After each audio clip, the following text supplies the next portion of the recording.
Right, this is a Tuff Torq K55e, second generation serial number model. His serial number is here on the casing, and it's important whenever you want to buy spares that you need those numbers. Now then, someone's stolen my rag. There it is. I say someone's stolen my rag, I'm the only one in here. However, somebody could have come in and stolen the rag. First thing I'm going to do, when you've got your empty casing, this is the lower casing. This is the upper casing. Differential support bushes there. And this, of course, goes yada yada like so. This is the hydraulic decouple. It pushes on two valves that go in the back of this main valve body here, go in there, and that basically dumps hydraulic pressure from this, the main motor. That's the directional motor plate, and that's the actual drive. They rub up against these things. There's one of the barrels that's brand new.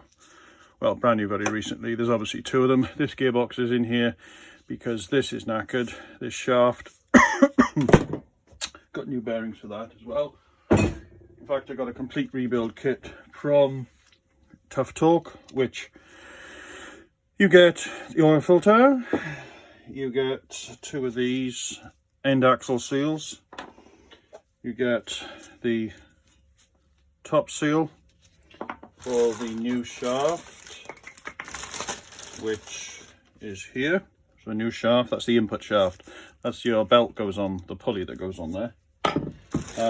You also get some of the correct aluminium sealant, and you get a load of O-rings, etc, etc. And because I ordered a new shaft, of course it comes with two of those, which is the seal that goes on. There's the other one, new bearing, new circlips, and they go around. Let's use the dead one. They go around there. So that bearing there is this one. That bearing's a bit knackered. It's got a flat spot, and then that's the seal. And that seal goes in here, which is where the bearing goes as well. The first thing I'm going to do is get the differential sorted out. And what I need to do really is sort out all my parts. Now, I don't have the biggest workspace available on earth, so what I'm going to do is set up a lot of the parts off camera on the right hand side here. I'm just putting a rag down on a solid metal block. As I said, one of the pistons, one of the barrels rather, here's another one, and with the push plungers that go in and out that actually create the hydraulics. This is the thrust washer that actually converts horizontal motion into angled motion, if you like, to push those pistons. There is a thrust washer there, and there is another piece that goes on top of it like that, that basically pushes on there. Okay, and this of course is at an angle, so you're seeing it like that, it would be like this. So just like a Karcher pressure washer, these end up going right. Directional lever, that's what we push. This is already new. This was replaced last time I had this gearbox apart. Basically this gearbox has been abused really. This is actually the output shaft, and what goes on these is the splines for the brake disc. That goes on there, and this was fine, but this was stripped out on the last shaft when I rebuilt this gearbox last. Maybe I should have done a full rebuild on it, but I didn't. I'm pulling parts out at random now just to identify them. These are bushings. They end up going down here like that. No, this way round, like this, that support the shafts. This is the directional thrust washer. It ends up with two of these. These just look like bearing shells. They actually sit there, okay, and they rub up against there. And when you actually move the lever in your hand, you're actually moving this around, okay, with that. Your hand is effectively pushing on there with a push rod, etc. That turns, and then this goes like that, okay, and it makes the little one rock back and forth like that. Well, that doesn't move, that moves the pistons at the bottom. Okay, differential thrust washer, old oil filter which I'll chuck away, even though it was new not long ago. Don't want that. Now then, everything has been sitting in some oil here off camera. I'm just trying to get some parts. Yes, I can see this video is a little bit weird, but I'm not a videographer, so that's the way it is. These are actually the pistons that go in the little barrel, and they comprise of basically this, which is a precision machined item with a spring, and there are of course 5 of them, and I'm just putting them over on the side here. As I pick up each item, I will be cleaning them again, but effectively there's 5 of those and 5 springs. That is a thrust washer. No, it's not. That's a retaining washer that actually keeps the differential together. That is a thrust washer for the differential planetary gear locking plate. Can't remember where that goes for a minute. Spacer that goes on top of the oil filter hosing ish. Well, no, it doesn't. It goes here on that. Goes there like that, so that everything's the same height. So that's the same height as that. Don't miss that out because things will go wrong for you. Now then, another thrust plate. Circlips, which I'm going to put in the metal tin because I do have new ones. Now then, this, there are 2 of them. Here's the other one. When I can get it out. I'll come back to that. That is one of the dump valves, and this is one of the pins that pushes it, and basically that goes inside. There are 2 of these, and it goes inside here like that. Okay, there are, as I said, there's 2, and that goes in there like that. And what actually happens is you push, when there's hydraulics on this, you can actually stop the oil coming around here, and it ends up coming out here instead. Over there, put that by there. There's the other one. They're both exactly the same. Alright, differential main crown wheel. It's in perfect condition. I've never seen a worn out one of these yet. The gear's a little bit pointy, but it's not as if there's 300 horsepower on this thing. We've got the 2 planets that drive the axles themselves. So if you can't picture one of these in the axle, there's one of the shafts. Your wheel goes on this end. That spline goes in there. That hooks on there. That ends up being about there. Obviously it goes through there, goes on there. And then these other planetary pieces, other large washers I was talking about, that goes around about there. And that, you have to throw that over there first. If you don't throw it, it doesn't work properly for some reason. But one of these actually slides over there like that, and that stops the whole lot flying out the side of the axle. Right, here we are. 2 springs. 2 springs, admit that a minute. 2 springs, there's the other push rod that goes in the dump valve. There's those. Right, these things, they look a bit like, what do you call them now? Not cotters. God, what do you call the things that go on the top of a valve? Keeps the valve in place. Can't remember the name. Anyway, these go around there like that. This is the directional lever. They go around there, and it's those that push on here. So they actually go in there like that, and it's the movement of this, like this, that forces that to go like that. So that's you moving your hand. So when you move your hand on the either your foot plate or your foot throttle or the hand throttle, not throttle, hydrostatic lever, it's this you're actually moving. You're not moving anything else in the gearbox, you're just moving that. And then the magic of oil spurting around the place does the rest. Right, we got another circlip, another thrust washer, retaining washer, and the other thruster. This ends up going about here like this, sort of like that, in there, and the other one goes there.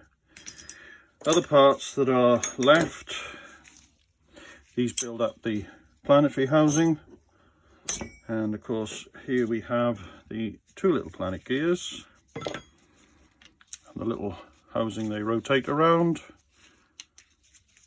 Okay, like this. So you end up with that there, and this one here. Okay, so you've got your two shafts, one in there, so short one, long one, whatever. And of course, as these turn, that gives you the differential action. And all of this is actually housed in the middle of that. Now this is a git to put back together, in as much as it's just a little bit fiddly, and you might drop it a few times. So if you're going to think you're going to drop it, don't do it over the floor. This is actually drain stop. Two washers on here, which you will get in the kit. One of those, or two of those that are in there somewhere. And that just needs cleaning up. And then last but not least, a very important item. This, of course, is a magnet. It's not very magnetic, but then it doesn't need to be, but you can see that it is sticking. This is where all the crud sticks to, and this is not something you want to leave out of the box. And as I look around the gearbox now, I'm trying to remember where it goes. I think it's in, no, it can't be in there. Maybe it's in the other end. Maybe it goes in this end. You're like, oh yes, it goes there, look, like that. There are two flats on this, there, and that actually sort of sits like this. So oil is flying around here, and little particles of gears that wear down will stick to that. So whenever you take this apart for whatever reason, make sure you clean that. Right, so I'm just going to give this little bucket a wipe out, because I will be putting things back in here as I need to. So I'm just going to give that a bit of a scrub out like that, and then I'm going to put a bit of oil in there because I want any dirt to stick to that. Other things, I've only got one of these. The owner of the axle's got the other one. These are actually the spaces that go on the outside where your wheels go. So let's put those in there. Other points that you probably haven't seen yet. This is the brake housing. This goes on the side of the transmission, and it goes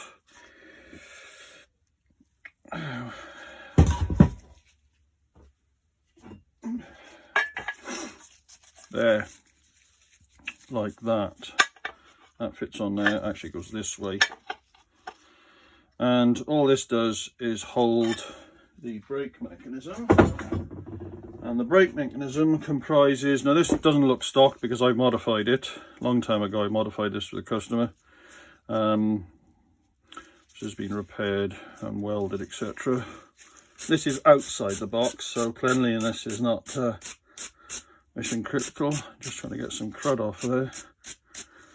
There are some important functions here. One of the things that happens to these things when they wear down is that these little noddies wear out.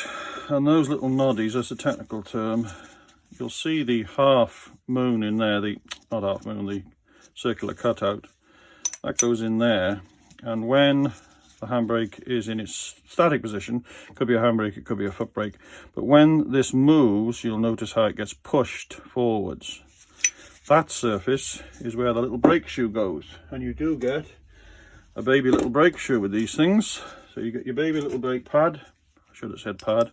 He goes on there, and of course he rubs. But the other side of the disc is rubbed with that. Now I've reprofiled that as well. That was worn away last time. So that goes on there. And that goes on there. And when you push, obviously the disc gets down between the two. Again, you're never stopping a tractor mower like you do a car or a motorbike, a quad, whatever. So this is really just to keep things still when you are when you've got your foot off the brake, when you've got your foot on the brake and you've locked the brake down. Other parts to this are, there should be a little shim here somewhere. Oh, there it is.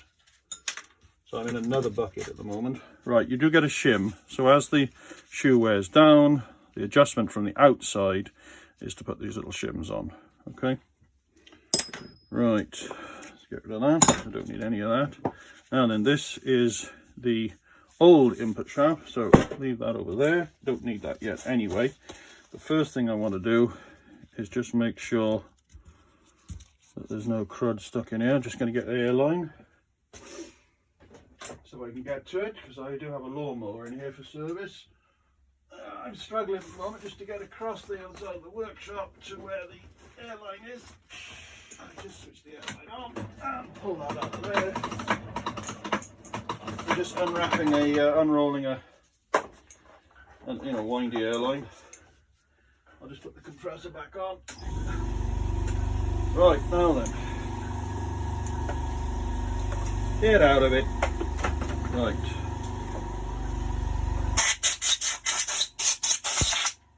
I'm only using this, nothing exciting.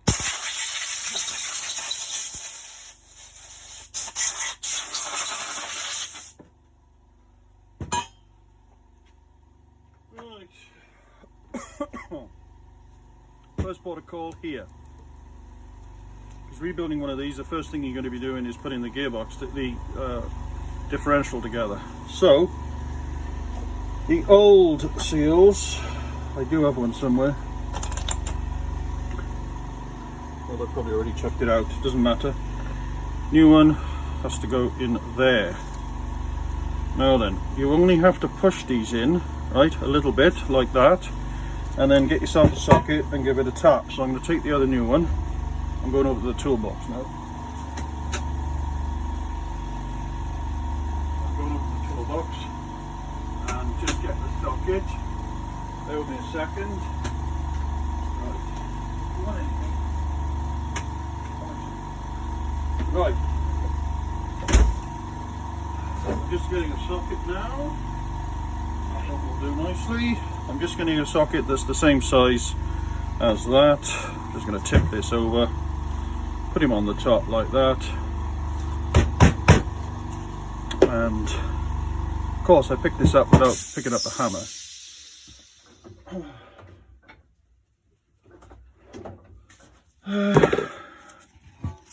Got a copper hammer simply because don't want to whack the socket to death.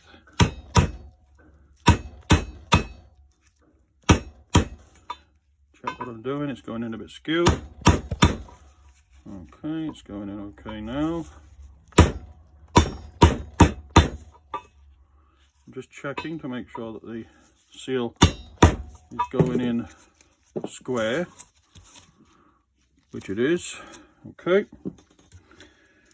get my rag, clean that. Okay, tip the old girl over.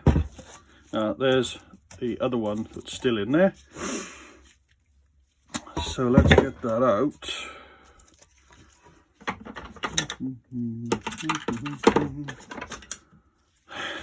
Right, now then. First thing that will probably come out is the spring. Or not at all, of course. Get in there!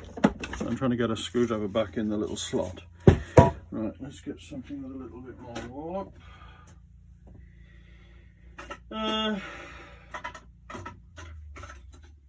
Too many tools, too many tools. Right, let's try this.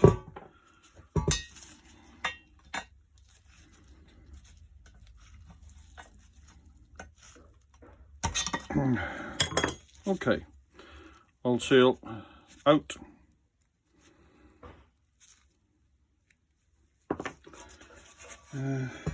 Did put that one in the right way, didn't I?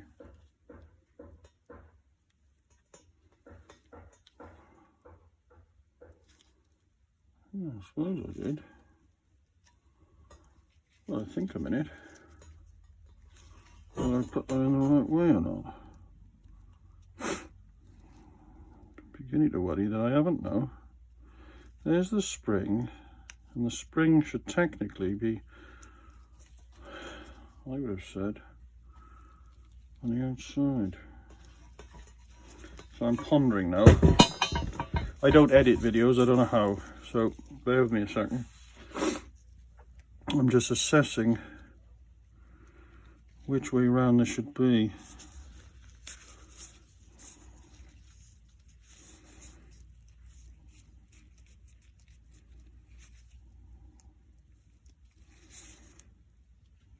I think it should be that way round. If I happen to have got it the wrong way round, I don't think it's going to make any difference, but if it does, I will have the gearbox back and repair it. But at the end of the day, I don't want that spring to end up inside, and that's too narrow to whack. Right, I'm happy it's the right way around now. So, clean out the old hole. There it goes. If you happen to mark it through carelessness, you will need to make sure that you fix that with appropriate sealant. Put my old socket back on the top. Try not to hit my camera phone.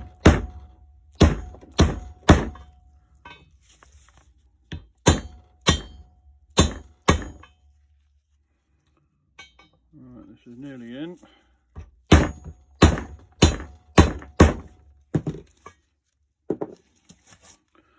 Just check that's the same amount of in all the way around, which it is. Okay, so I'm happy with that. Take off the socket, put it back. It goes there. Get rid of this. Right, bit of oil on the end of my finger.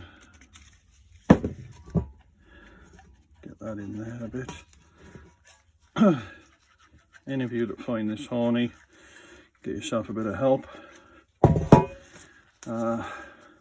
After you've liked my video. Dead seal, don't want it. Get a shot of that. The other dead seal, don't want it. Chuck that out. Another dead seal, don't want it, chuck it out. That's another one of my good ones. Put that in there because I don't want to lose it. Right, now then, what I want to do now is grab hold of the pinion, not the pinion, the crown, and give it a little wipe. As I said, these things have been cleaned already. What I'm going to do is just give it a blow off, in case there's any crud in it. Okay. Now I'm going to need this and these other parts here. So let's just get this old glove box, plug that in. Oh, anybody happen to care what gloves I'm wearing? They're these, bloody marvellous. Right, plug that there. So I need this. Notice this is a machine surface. Try not to mess it up. Want that one. It's not an oil problem, it's just an abuse problem.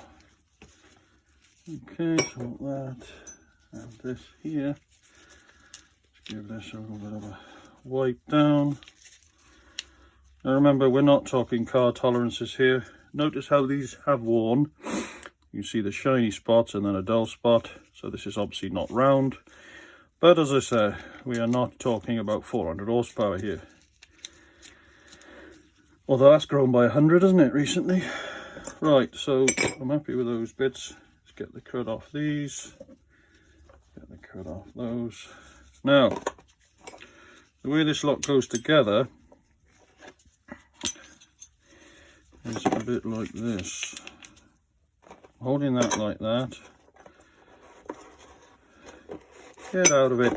That goes like this. Right. And now that dent there and that dent there are these. So I'm going to try and put that in there like this. Pick it up in one piece if I can. Of course it's getting slippery now. Hold it like this.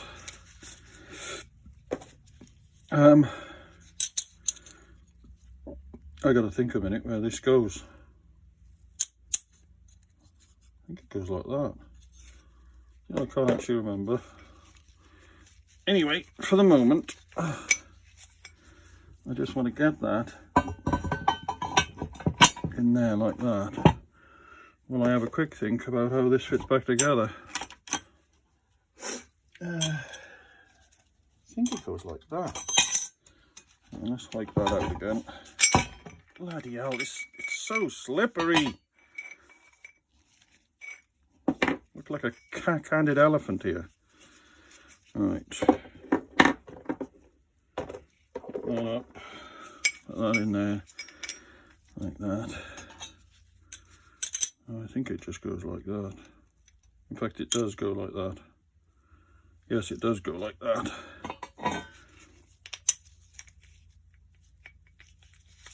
Of course, I've lost the other one. That other it is. Oh. Like that. Don't actually know what this does, do you? I think it's an oil deflector. That goes on there like that, so that goes round and round. Right, now get that into there. Now there are no bearings on this, so don't go spinning this round yet. Now, short shaft goes on this side, funnily enough, as you can tell probably, or at least I'd like to think you can tell. Now then, there's a couple of things you need to put in order now. We're going to need that. That's a thrust washer. Oh, I identified this earlier as a thrust washer. It is a thrust washer. It's going to do with this. This bit actually goes on there. I've had this apart for about 2 months now. I've been waiting for parts. So the things we're going to need to put the axle, to put the diff back together: thrust washers, or retaining washers, and then these pie-shaped thrust washers. I still can't remember where that goes. Right, and also we're going to need these. Now, we can bung that in there. Okay, we can bung that in. They won't go in that way, all right, so they can only go in that way. So they go in there like that. Now I'm going to give that a bit of a squirt, like so. Then I'm going to take the little one and I'm going to squirt this over this bin. It's important to make sure that you lube up this end so that you don't bugger the sealer. So I'm going to carefully push the splines through there, like that. Okay, now that's starting to come through now. You can see it's going to come through there. Okay, it'll go all the way through, it'll go all the way through, and then lift this up a little bit and it will eventually engage with that plate underneath. I'm holding this while I'm turning it because the little sod won't go in yet. It's still got to go in further than that.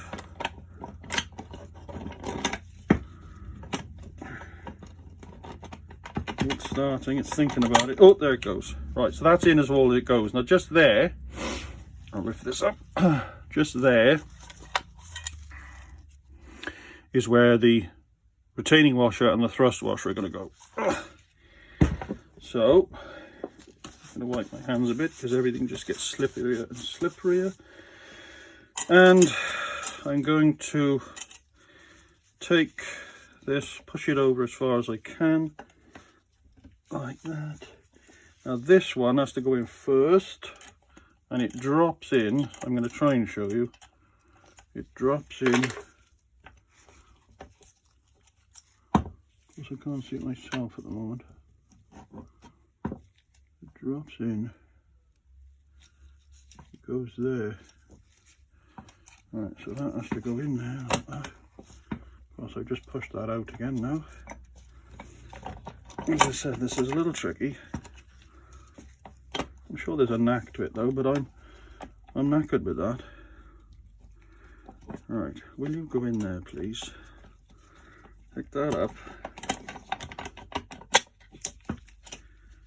Little swine!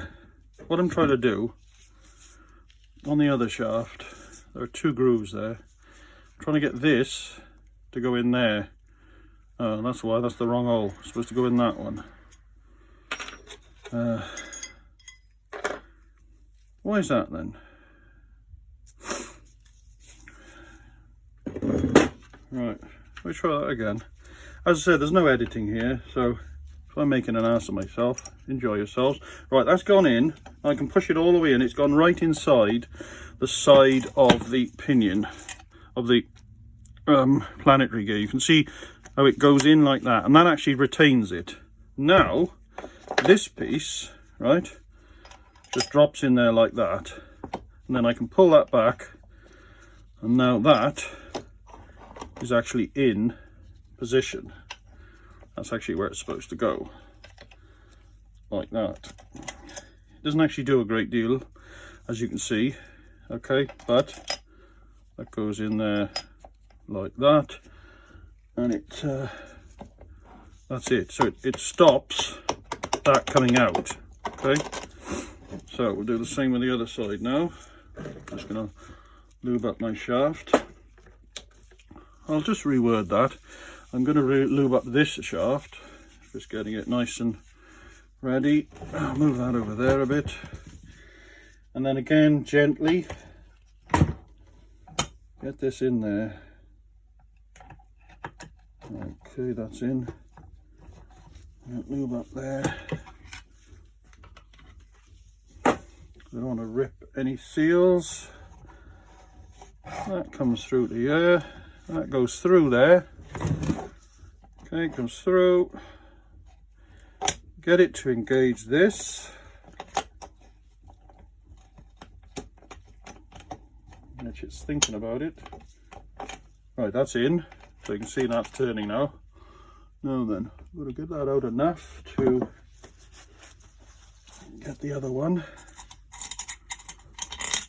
which is here. Get that in there like that. So that's gone into the hole. That's slipped, it's turning round at the moment. So that's gone in there like that, and it's got inside the pinion now. Okay, it must slip inside that groove there, which it just has. And then the other one comes down here like that, and it's supposed to fit down there. But at the moment it doesn't want to know. Why is that then, girls? Oh, that's too tight. That's locked up now. Okay, what have I done wrong? Ah, now that looks like that's turned. Right, so pull that back out.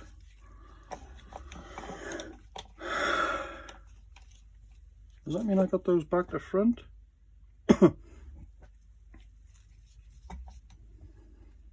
I think it does. Right, pull that out. So I've got to get a magnet now.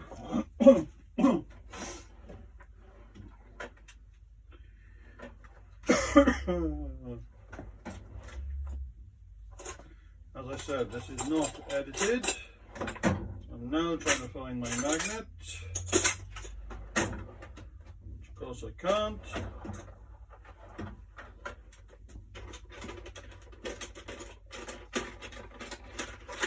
Good grief.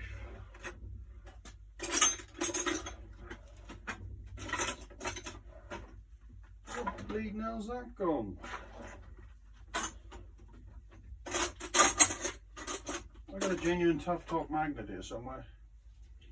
Oh God, let's take the big one out then. Right, never mind. So, just need to grab all of that, get him out. Bring that out, like that. Get that out of there. See if I can turn this now. Get it in the right place. I don't think it matters. Oh, it is, it's in the right place now, I think. So, get that through. Okay, so that looks good. Right, they're the same place now. So, grab all of the under. Run him in all. Let him drop in, push. Now that should drop in now, which it has. Right, put the magnet away. Wipe my hands again because everything's slipping all over the shop. Things are falling down here as well. Put that back in there. It can go in there. That bracket can go there. Right, now then. So now the diff is in position. Just going to give it a couple of squirts of oil.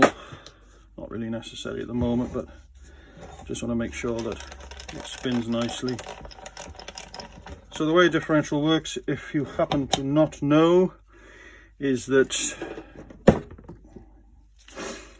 this is the output shaft, okay, and it actually sits in here like that, okay. That sits in there like this, and I'll show you a bit later on, but is it still filming? Yeah, it is. I'm going to have to press close a minute. I'm going to have to go and get a charger in a minute. Right, so drive happens from here, so as this rotates you can notice the differential is spinning and both axles are going in the same direction. The brake disc fits on there, by the way. So when one wheel starts to slow down, I'm actually holding this shaft now so you can see how the gears walk around the planet, okay, and the other side is still moving. It is of course going a bit faster now because Ackermann's law of principle says so. And when I let go, you can see the other one starts, and if I hold the other side, then that one turns. So you get a perfect balance of torque delivery at all times. Right, I've got to go and get a charge lead. Quite clearly should have thought of that before.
Right, I've got a charge lead now. Oh, now come on, there was a power supply down here. This is taking a piss, this is. I'll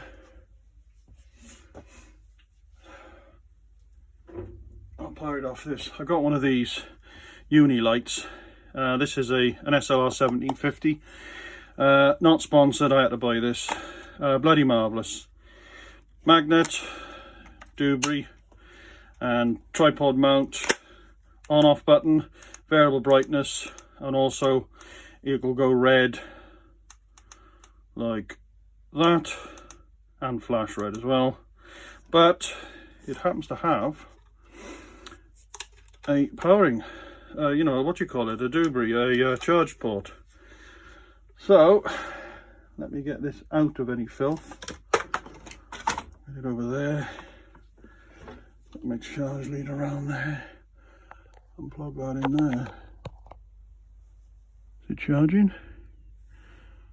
I can't bloody tell.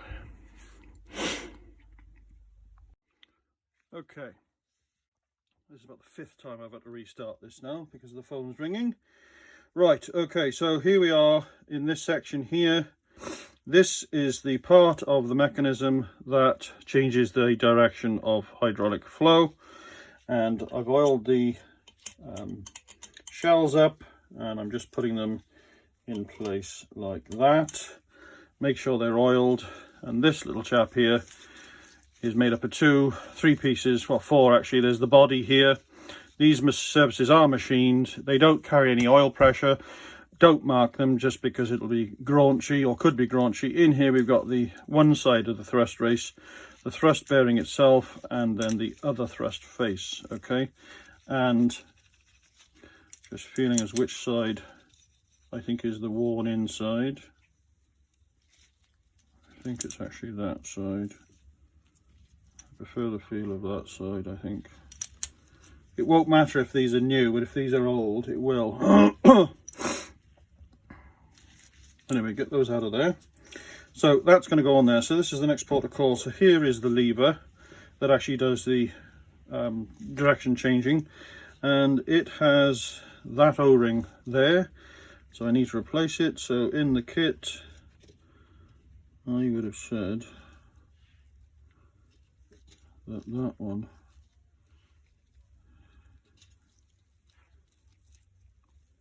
I would have said it's this one. So we'll bung him on there. Well, hang on, it can't be smaller.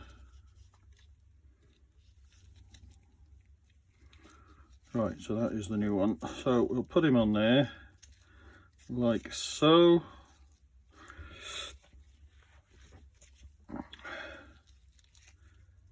Get him on here like that. Push him down until it fits in the hole. Okay, now that is our oil seal. Now that's another new seal.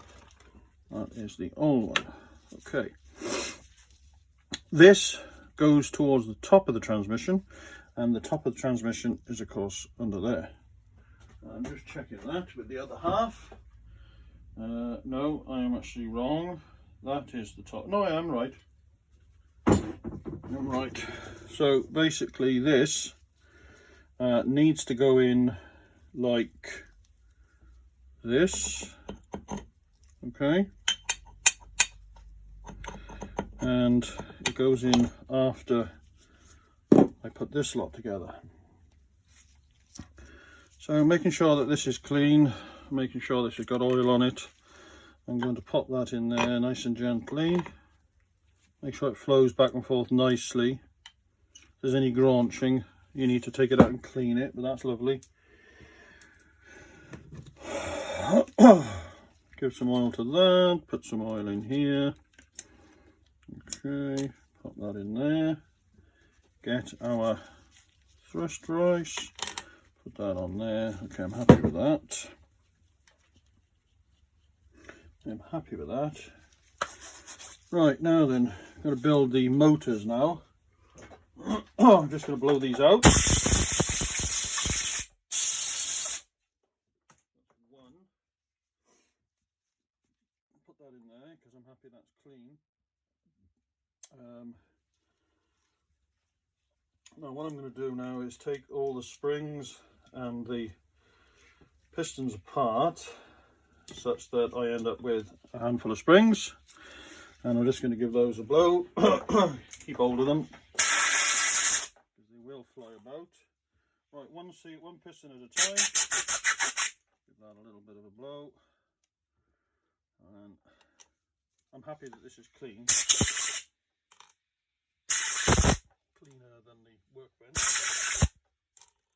except that one that just fell through the hole. You wouldn't believe it, would you? Right, okay, wipe my hands again.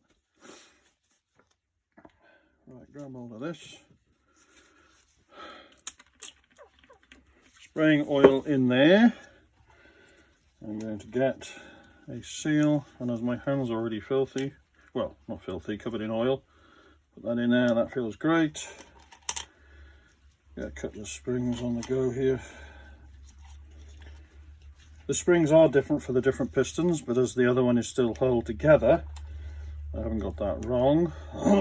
Now, I have tried off camera these pistons in different holes in here, and they all feel identical, but they all go in here. I don't force them in, just let them sit naturally, like that. Okay, so that's in now, and that feels great. You can hear the suction of the hydraulic action. Now then, it all gets a little bit mad shortly.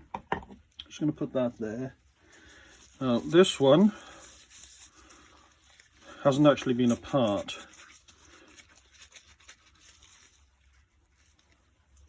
It feels fantastic. I'm really happy with that. This is actually brand new. Both of these are brand new. They were brand new.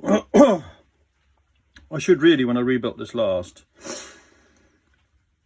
Well, no, the gear, I couldn't, the pulley wasn't falling off last time. Here's the original pulley.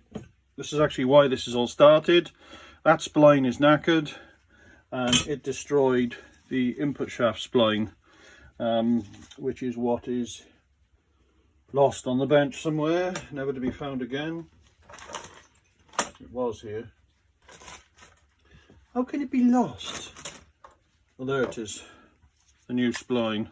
Get that off. This is actually the new input shaft, so that's the bit that goes, the spline fits on there with the belt pulley. This goes all the way down, and it actually acts on this little chap here. It goes in there. So this is the primary motor that actually gets turned by the belt. Okay. Now, we've got to get all this together. So first of all, what you have to do is, oh, Jesus, Nelly, is drop a clean piston and clean spring onto the bench and get them filthy again. So now I'm going to put that back there. Put that back there. As I said, this is unedited. I don't know how to do that.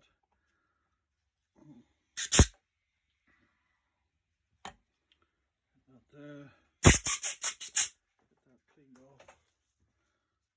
Okay, get my spring back, pop that in there, pop that in there, like that. Don't force it, make sure everything feels great, and it does. And I'm going to balance that back on top of there, like that, for a minute. Now, this has all been rebuilt last time. These are brass thrust plates, these are mission critical. When I rebuilt the last K55, these had a big lip on them, but the tractor was being done up on a very limited budget, and so I honed these with a 2000 grit diamond stone so that they went flat again, and the transmission did work for quite a while. These are not cracks, okay, that's how they are. That's how will come brand new, all right. And this is very important, that this is clean and you keep the crap off it. This platform here is actually where our oil filter sits, and it gets sandwiched with the top. This is a check valve, you don't need to undo that. And that is where that screws in from underneath. So we've got O-rings for this, and that basically sandwiches the that's where the oil drains out from. I must be honest, I don't know what this is, other than to say that it is a funny shaped plug. Don't really know why, but there we are. Now then, so they're up. Dear.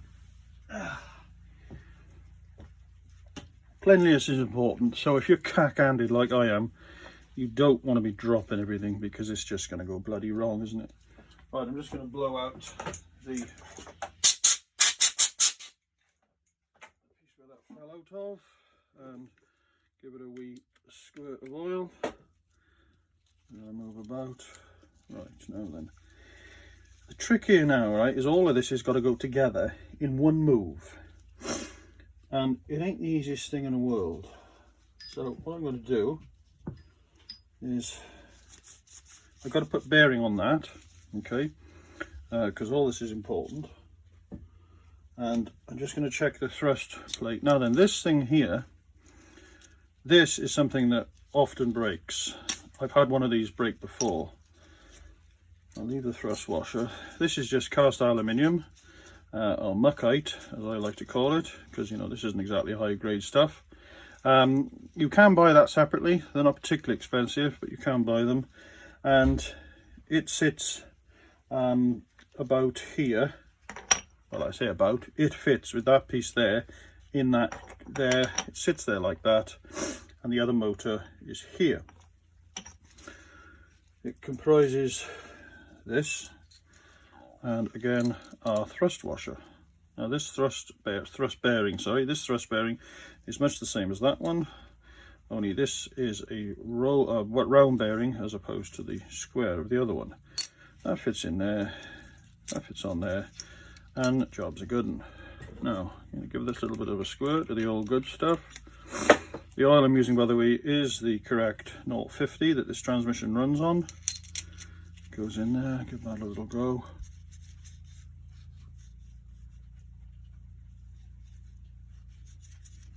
Just feeling, I think there's some filth in there. I don't like that. Give that a little bit of a squirt. Get in the air. Of course I've lost the other bit, oh there it is.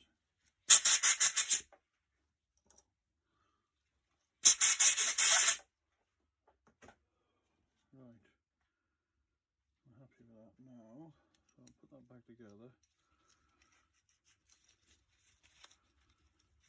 Oh, that's better. Yeah, that's better. Right, okay. Now then, this doesn't have to go in now. Okay, this is what, actually if I put it in and I give it a turn, you can see the lever's out here. And as I turn this, see the way it rocks back and forth? And what I've done again, using Genius, is dropped another piston through the hole again, which I've now got to clean again. It's ridiculous, is what it is. It's like watching a baboon. Right. It is like watching a baboon. And I am the baboon.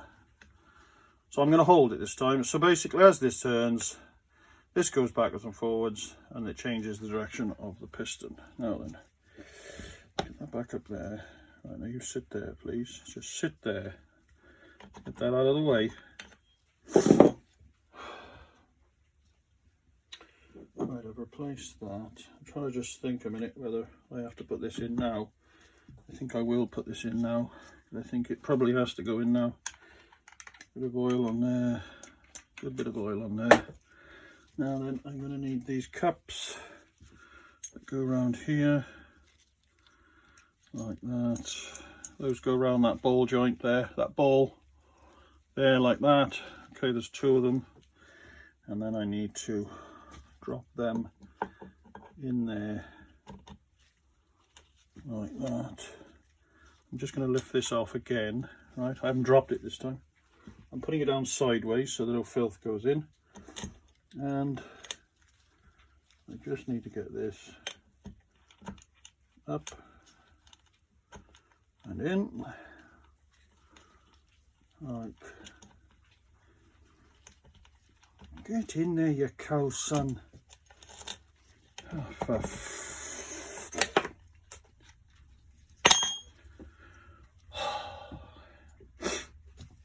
when you are rebuilding your axle, it is very important that you do not do anything that I'm doing, i.e. dropping everything on the bloody floor. If I drop anything on the floor again, I may start screaming. It is just incompetence. Raving incompetence.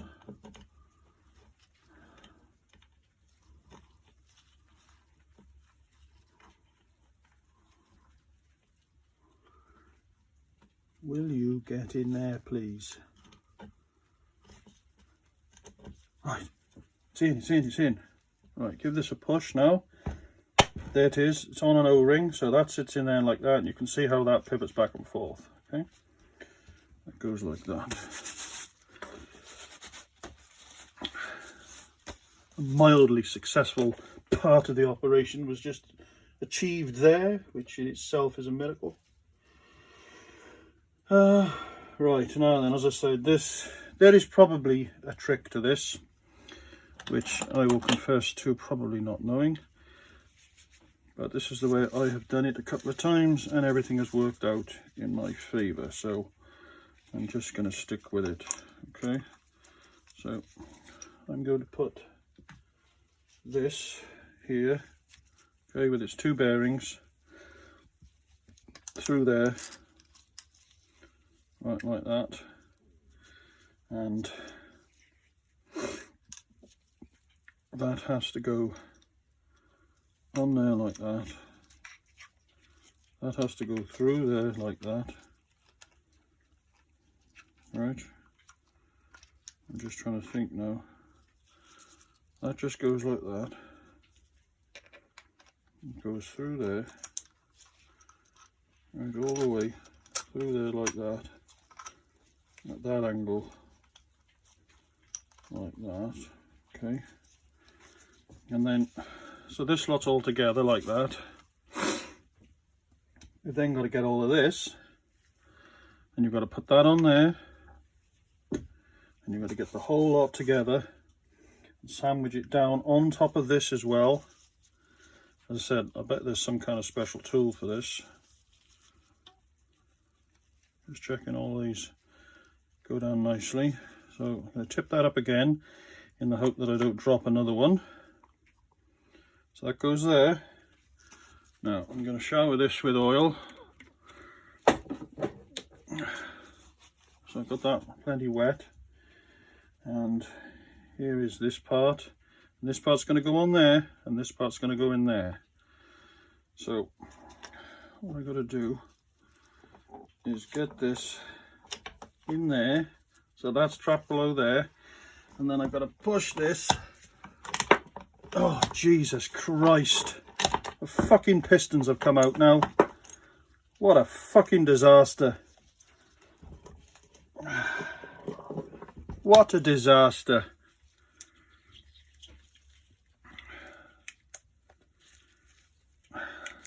What a load of bollocks. I'm not sure how to do that any differently either. Oh, yes I am. Yes I am. It's because I've done it wrong. Take that out as one unit. Take this off again. Right, I've got to take all that out. It's because I've done it all wrong. Take this out, take it all apart, put it all back over there, put that back there, get my shell out so I don't want it getting covered in crud.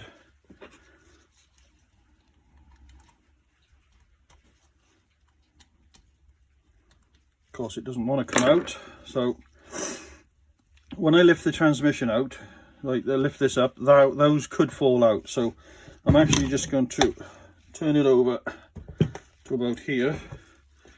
And what I'm doing is I'm looking at the hole. Actually, if I put that rag there like that, right, when I tip this over, I don't really care if those thrusts fall out because the gear's not going to go anywhere and it's not going to rub anything. But what I've got to do is I've got to get these parts in there, and that's what I forgot to do. Well, one of the many things I forgot to do. Let's be fair about it. As I said, this is turning into how not to do it video. So in this kit from Tuff, as you can see, genuine item. Put that in the bin. We got a new bearing. Jesus Christ. Dear, oh dear, oh dear. Did that go in there then? Yes it did, there it is. I only dropped the circlip, but I still dropped it. As I said, you've got to drop everything. If you don't drop stuff, then you're doing something right. Grab hold of the shaft. So the shaft's going to end up there. and we need to push on our bearing like this. Now we can look at the original one for the gauge, so it has to go so it's more or less flush with that by the looks of it. Well, that in itself doesn't really make sense. But no, that's where it says to go, so let's get it there. Now the way I'm going to put this bearing on is I'm going to get, I'm going to put it in a vise. I'm going to put it in a vise such a way that there is no weight on the, no clamping on the machined parts. It's only on the spline. And I'm only just holding it there. I'm not actually doing anything bad to it. I'm then going to get a very long socket, such as that one, and put it over there, and then I'm just going to give it a whack to get the bearing on. Which is what you can hear off the screen. I can't move the camera because it's balancing on a spirit level. I'm just whacking this on here, right like that, and I've just got to get it the same height, which I have done, I think. Yeah, I like that. Okay, so that's the bearing on. Put the socket back over there for cleaning. Seeing as it's now covered in oil. Check this is still recording. Yes, it is. Okay, so now I can push that through there, and of course I've got to get the bearing in there now. So what I'm going to do is I'm going to maneuver this such that I can get that to touch there. Then I'm going to get another socket like this one. I'm going to plug it in there so it's inside like that, and now I've got to get this down in there. I'm going to do that possibly not with that because it don't fit. Can't do it with that because it's not big enough. So how am I going to do it? I am going to get a small hammer from up here. Okay. Actually, this is going in very easily. There it is.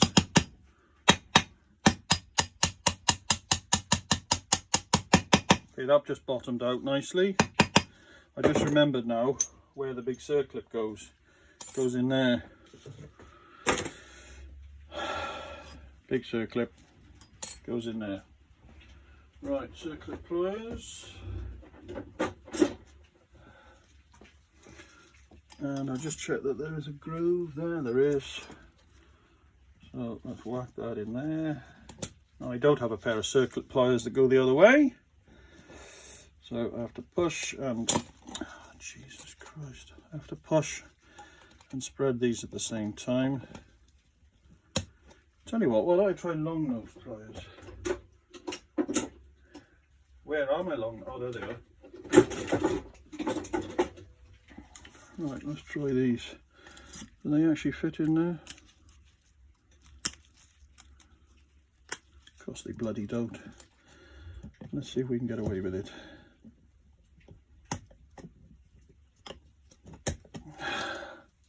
Why don't I have the proper equipment?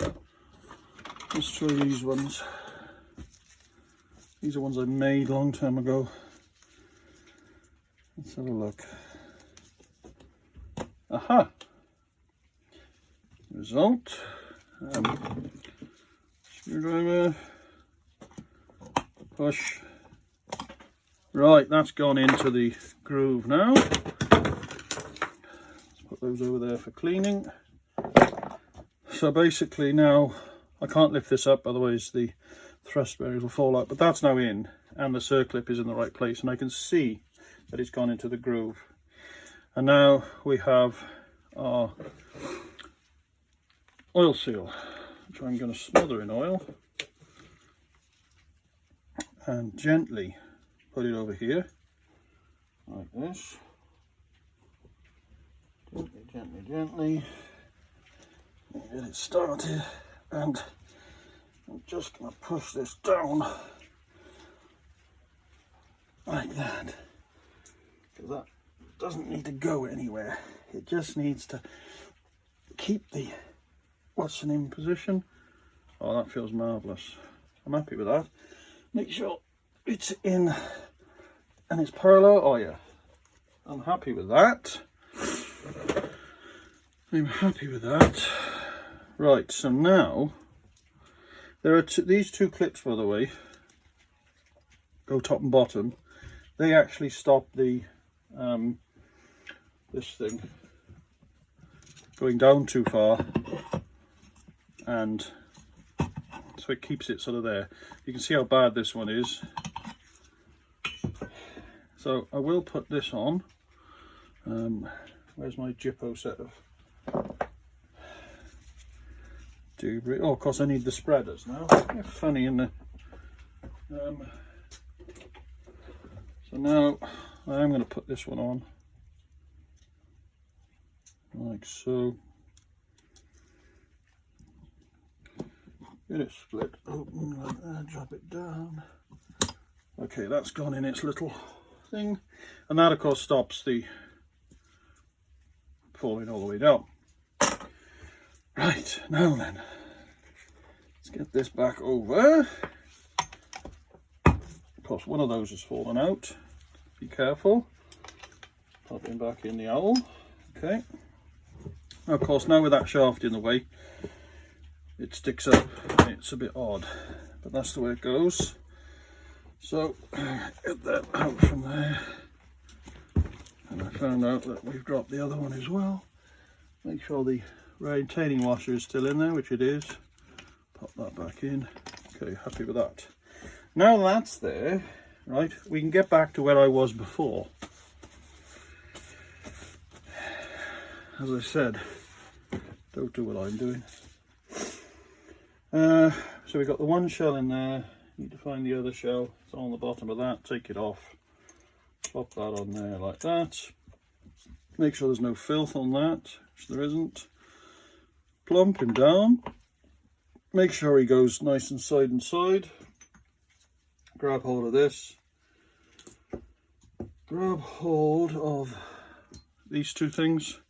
Let's move this a bit further over there so we can see everything. Put those around here. Now you can watch me drop these again now. It's bound to happen. Bound to happen. So that goes in there. Right. That goes in there like that. And then that goes like that. It goes in there, and then we push gently. Get the that's the O-ring now that's on the end of this is now seated, and now you can see how that walks back and forth. This is retained. That shaft there is retained by. I get the back end. It is actually retained by that slot there. Okay, to stop that wobbling around. Right, want my hands again. Now then I want the thrust washer, and I put this the right way round. We want that. Make sure I like the feel of that, which I do. And now when I grab this, nothing will fall through the hole. And now you'll notice it's not quite on the splines yet, but it is when it's because it's got to end up down there, you see. So make sure that's clean. Okay, I'm going to get a bit more stuff on it. I love this oil can, by the way, but it's the worst one in the world if you're wearing gloves, because every time you pull it, you get your glove trapped between there and the body. And it drives me flipping mad. There we are, third world problems, you know. So, load of oil on it, load of oil on this. Okay. I'm going to try and pick up this whole unit over here now as one. And I've got all this together. Make sure the bearing is in, which it is. Make sure all those are in. Push that in, make sure it goes in. And that is all good. Okay, now then, so that has to sort of sit like this, and then this now has to go in there.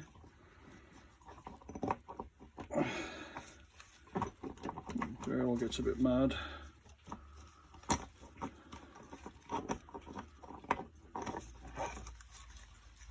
You cannot score that up against that face. If you do, you've just written it off. So I've got to try and squeeze all this in. And I'm not going to lie, I kind of forgotten how to do it.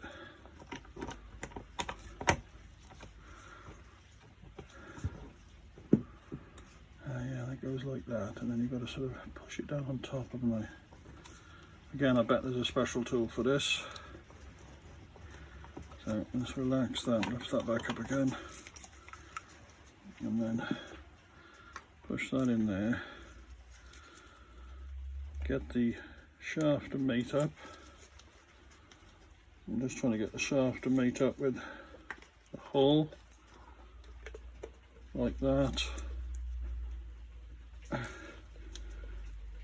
And then I gotta try and get it in there. Once it's caught there like that, I've then got to push that over.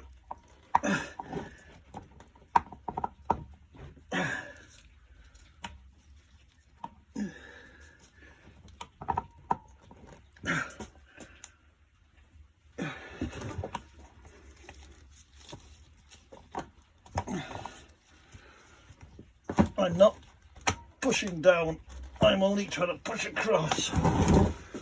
Come on now, son. As I said, this is not the right way to do it, I'm sure of it. But I have no other clue, so as I said, that's why this is a video of how not to do things. Right, we're nearly in. We're nearly in. We're nearly in. Get that bearing up there. So that I can get that down there. Come on, you pig, son, cow. Right, I tell you what I'm going to do. I'm going to get one of these screws to put in there. Not to pull it down, but to stop it moving. Of course, I can't hold anything because I'm sliding all over the place. These are 14s. I just want that to bite in there so it doesn't jump up, because I'm worried about scratching the pistons. Not the pistons, the thrust faces. Oh God, my hands. Right, okay. Now then, that's nearly in. And I gotta get that. Oh, that's it, it's in. That's gone down now. As I said, I'm sure there is a vastly superior way than the rubbish I'm demonstrating. I also think I've made another mistake, and that is I haven't put that on. I'm not actually sure that's the right one there. There it is. Yeah, that's supposed to go over there. Oh, good. So let's just get it started. And then I'm going to lift this up a little bit like that. Just enough to get that over there like that. Get the spacing right. And then push and down. Push. I'm holding the shaft that way whilst I line these bearings up. Right, that's gone in again. Get that in there like that. Push that down like that. Push that down like that. Okay, that's in now. That spacer, can you see this on the camera? Goes underneath there like that. And then Just trying to find the right bolts. There he is. The bolts that go inside you can always tell because they're clean, but that one goes in there like that. And these are 14s, so let me just get a 14. What's that? Is that a 14? That's a 14. So I'm going to get a 14, and on my Milwaukee, not a sponsor, I had to buy this myself. There is a marvellous setting that allows you the tool to do up things but not actually torque them, which is wonderful. So I'm just getting these started so that everything's flat.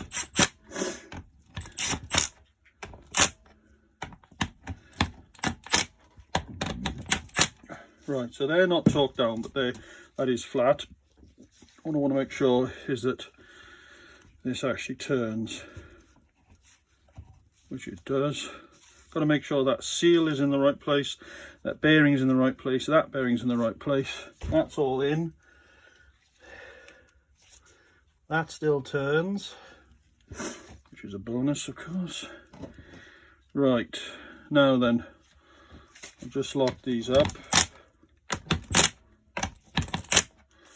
And then I will take the 40mm spanner and I'll just tighten these up to a decent amount without going mad, because remember, this is only muckite aluminium. I know it looks like I'm putting 400 foot-pounds on this, not that I could, but I'm trying to stop myself sliding around the place. Right, that's on. Now the next thing I want to do is check the camera's still working, which it is get this, and I want to get these washers off.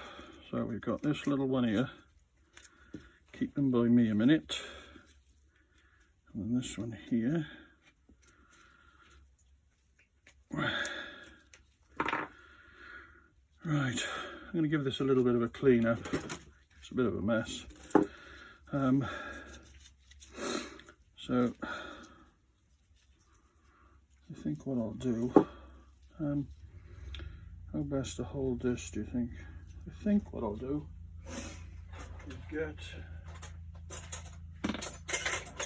oh, that is a bit of wind, I do apologise, is to get a perfect, just getting out the toolbox adrift. I'm going to put that on there, and then I'm just going to give this a bit of a clean up. This is a stainless steel wire brush, no particular reason other than the fact I like them. Right, so give them that bit of a clean, give that a blow off. Right, put that over there for cleaning. Have a look at my O-rings that I've got left. So that one certainly looks like that. Is that one bigger than that? And that one looks like that. Ah, that's that one there, look. Okay, so that's those two. So we're going to grab hold of him. I'm not going to put it on that side. I'm going to put it on this side. Use the tool. Bring that down. I'm slipping around like a loon here. Oh, good grief!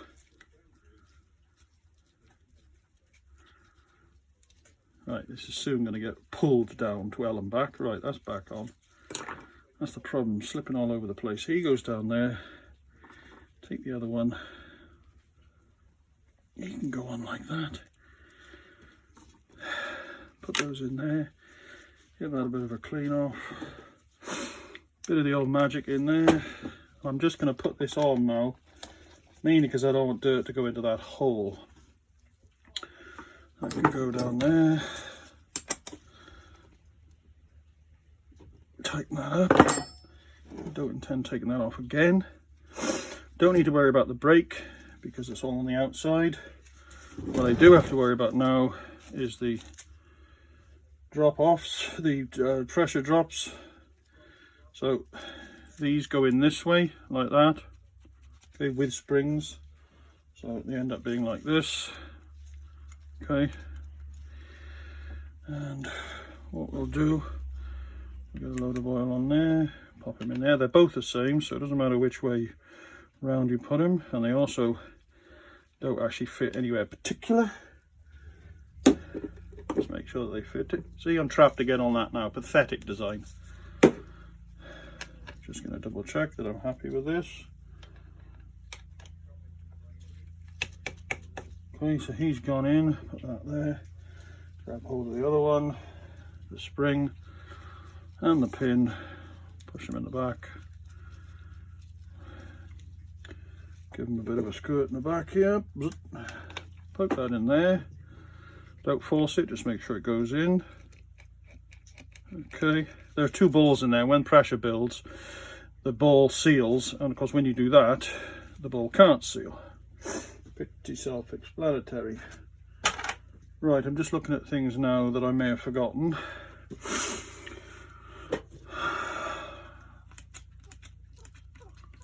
Just get a bit of that on there. Right, I'm pretty sure I'm happy with that. This is a bit of a nightmare. As I said, I bet there's some kind of clamp in reality for this. But of course I don't have one of those. I'm just checking I haven't got any missing parts, and I'm just checking that there's nothing actually left that belongs on the inside other than our magnet. That seal is spare because it comes with the shaft. I haven't worked out where they go yet at all. I don't think they're part of this because there's no other O-rings on here. Although I wonder if there's any in there. I've never actually taken that off before, so let's do it now and find out if there are any O-rings under it, because if there are, I'm going to replace them.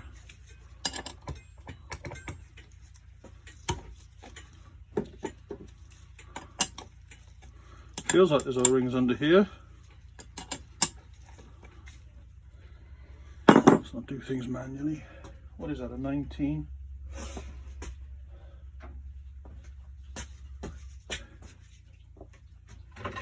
Got another tool that I had to pay for.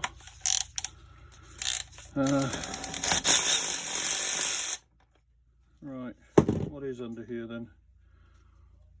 Nothing, but it does have an O-ring, look. Seeing as I have a full kit, I might as well take it off. Ow, shit, I just went through my bloody hand then. Right, let's have a look at it. I'm just grabbing the bag off camera. As I said, don't expect any cinematography from me, because that ain't going to happen. Right, I happen to have the right size, so I'm going to scoop that on there, like that.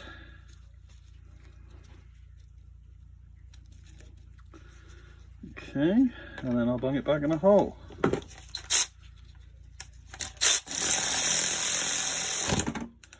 Right.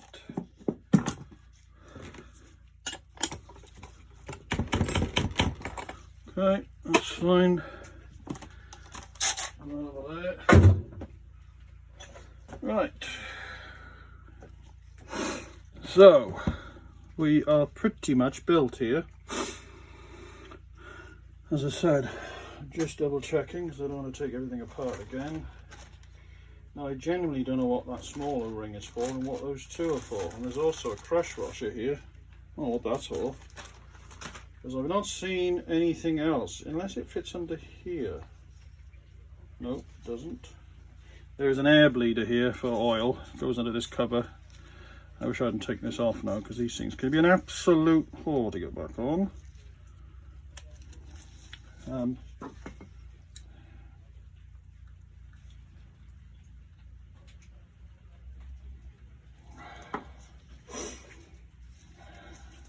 wish I hadn't taken this off. Oh, I got it back on quite easily that time, somehow. That just fits on there and that stops the crud going in there. Right, let's put these other superfluous parts in there, because I don't know what they're for yet. So realistically now in my pot, I've got These are all external, I know what that's for. Oh, press washer, look. Interesting. Take that off, I know what that's for now. Got my oil bung, I've got some washers for the wheels and all my other bolts. My drift pin for the lever. So that's all good. So there's nothing left to go inside. So all I've got to do now is clean off all the oil from our seal area, our gasket point, because we don't want it all pouring out again. Check the phone is still recording. It is 45 minutes at 4K60. God, the file's going to be ginormous. Right, brake cleaner. Different rag when I find it. There it is. Just drop that on the floor. Pick it back up again. Brake cleaner. Padgett brake cleaner, marvellous stuff, not a sponsor.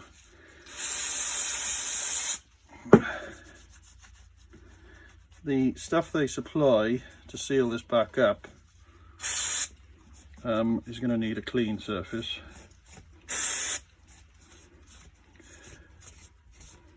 The gasket doesn't actually go around there.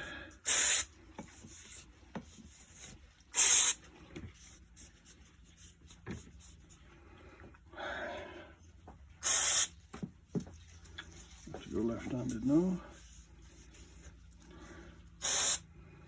Can barely hold on to this can. I'm slipping around here.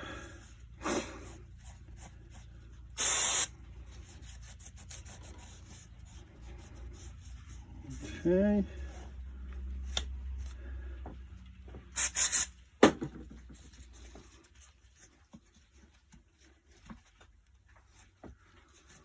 Right.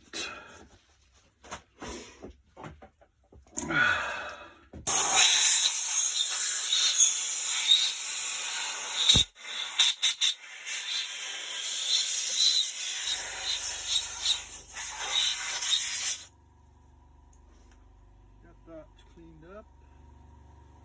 Check it for any bits of debris. If you touch it again with your gloves, you're going to have to clean it again.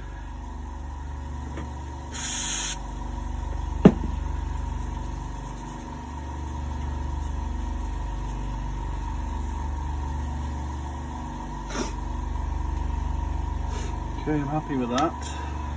Right, let's move that to there.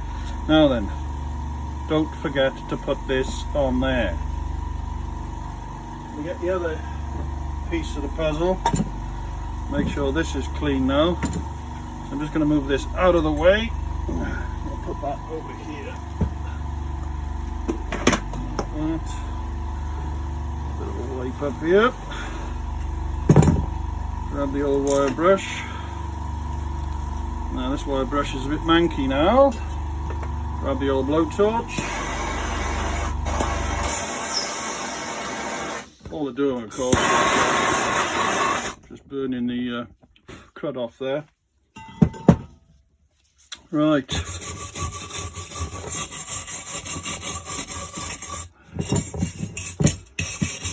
I have already cleaned this, but as it's important, we shall do it again. Now then, there is some crud in there, so I want to get that out. And I'm going to do that with my Thruppen Saintly Dremel. This isn't a real Dremel, so anybody that's got a real Dremel and was offended by the fact I just called that thing a Dremel, I apologise. Shit, that went to my nail, you bastard. Take a brass dewberry, put him on there, get that tightened up. Of course, I've lost the 10mm for the spanners that are always up there. So back over to the toolbox, get a spanner, bring it with me as I'm going to need it, and I don't want to go mad.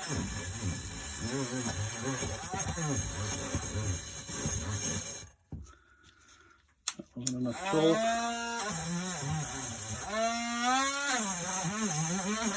get this cleaned out. Yeah, if I push too hard, it doesn't like that.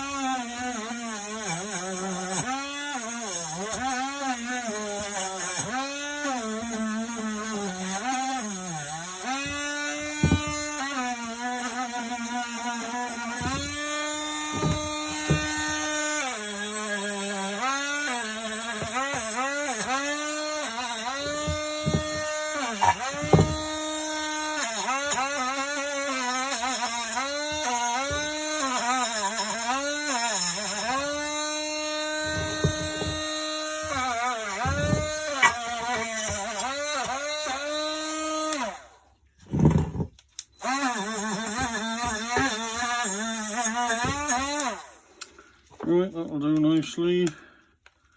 Take that off there.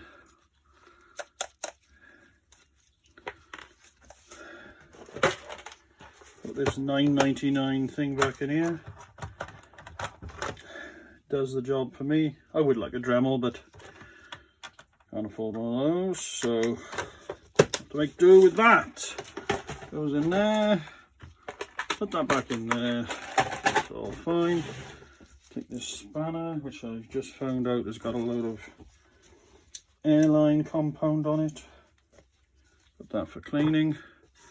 Right, get the old brake cleaner going.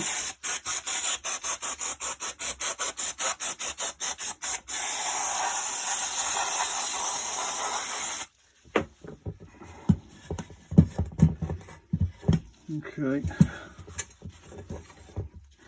just going to tip this upside down. Give it a spray whilst it's upside down. Remember, it's brake clean, so it evaporates real quick. Just get the old airline out again. I know you can't see this, it's hardly exciting though.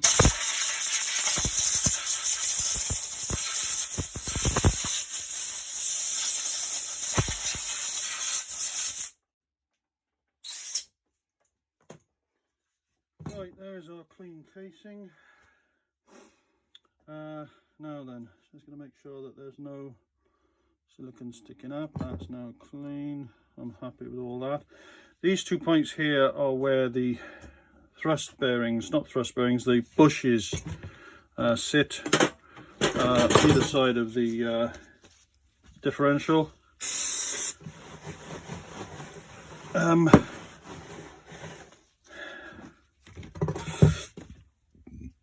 just double checking it. I'm happy with that. Right, now then, let's move that to there. Move this transmission back to here. Make sure that that's still clean. This only fits around here and around there. Make sure these pins haven't fallen out. Now then, I'm going to get the stuff that they supply from Tuff Torq. It's called, and it's not covered in oil. Wait, oh, that's covered in oil. Oh, of course. The transmission was over there, wasn't it?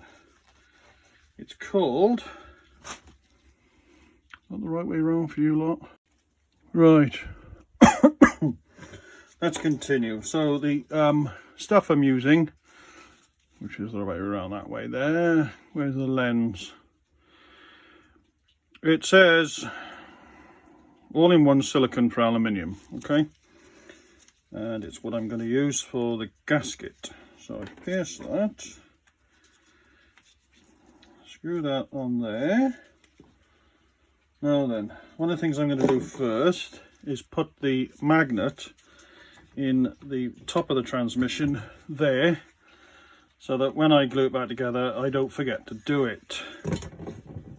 Right, so I'm going to cut the end off here, and I'm just going to nip it off like that.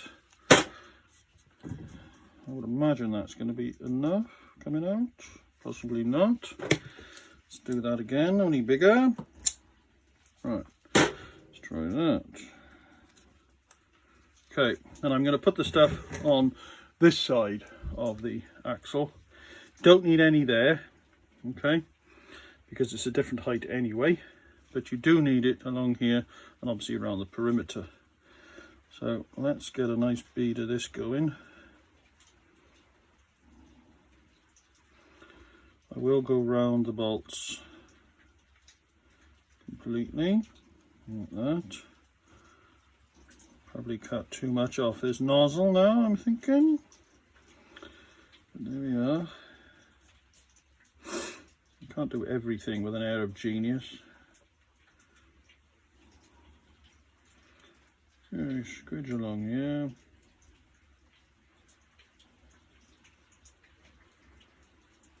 Oh, this stuff stinks. It smells like lobster. A bit round here. Join that up.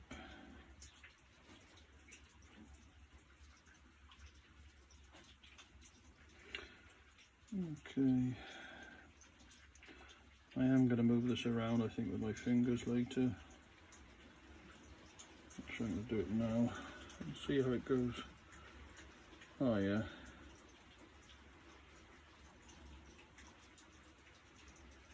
I'm not actually pushing very hard because I don't want to bulldoze all the stuff off.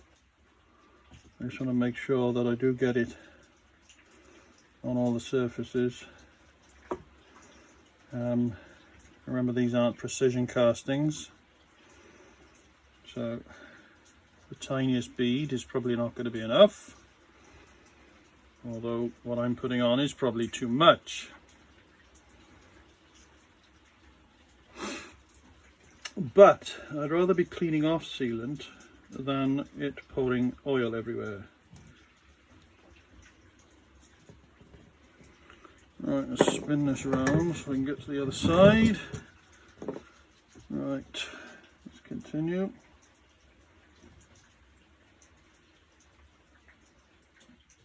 Okay, around here, and up here, here, along to there, and along there, and I'm just going to do to there.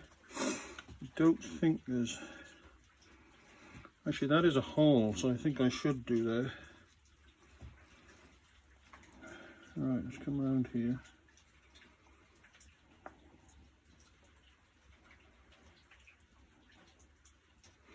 It would be better if there was actually a gasket for this. Then I suppose if this is good enough for the likes of Rolls-Royce, well, the Rolls-Royce, of course, have got hematite, that blue stuff. I believe it was invented by Rolls-Royce. Don't fact check me on that, because if I'm wrong, I'm wrong, but I think it might have been. And it's probably where all other gasket sealants came from, the likes of hematite. Right, around here.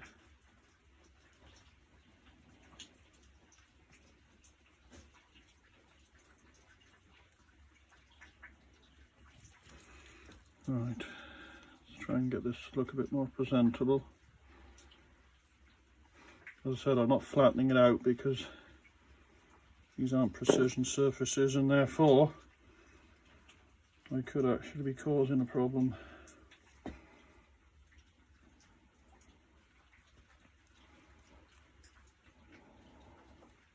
I'm probably off camera now, aren't I?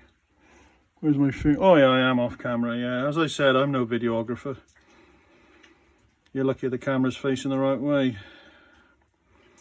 Right, so we've got sealant everywhere now. Now I am going to put some more in key places on the other side of the transmission, around where that seal is there. And I think I'm happy with it there. Put some in there just to make it look a bit better. Do that there. Just make sure there's no void. God, it hums. Oh, gee whiz. Right, just make sure that there's no voids. I'm happy with that. Right, now then, just going to move that over to there and move that to here.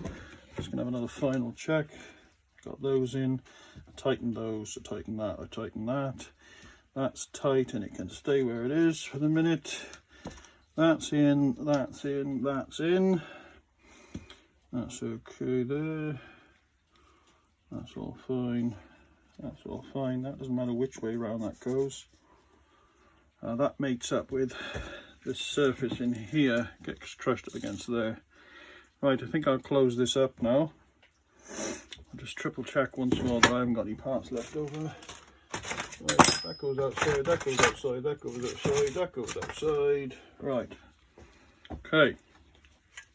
So, these surfaces go up against the differential goes in there, output shaft is there, and the other thing I want to put a bit of lube on is in there, which is where the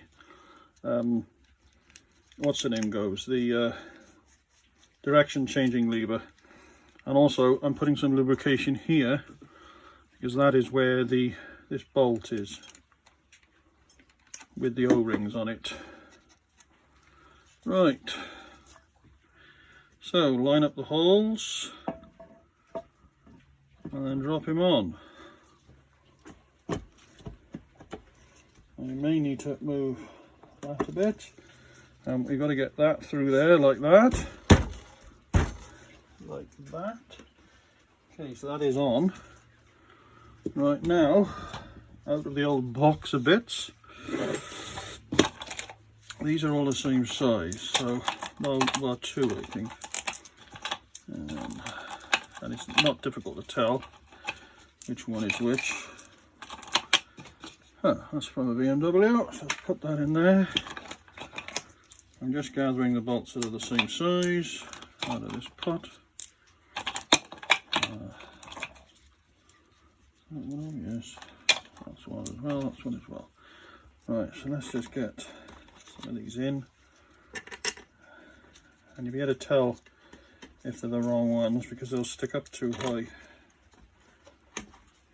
If they don't feel like they're threading in, turn them in the opposite direction first, and then you'll feel the thread drop in.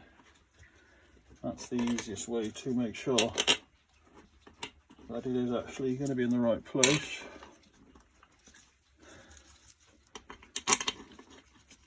Actually, I think that's the oil outlet, thinking about it, because, well, I always drain the oil out of there. I guess, right, that's actually one of the mounting holes there. And the actual bolts onto the tractor. We've got two of those left over. So one goes there.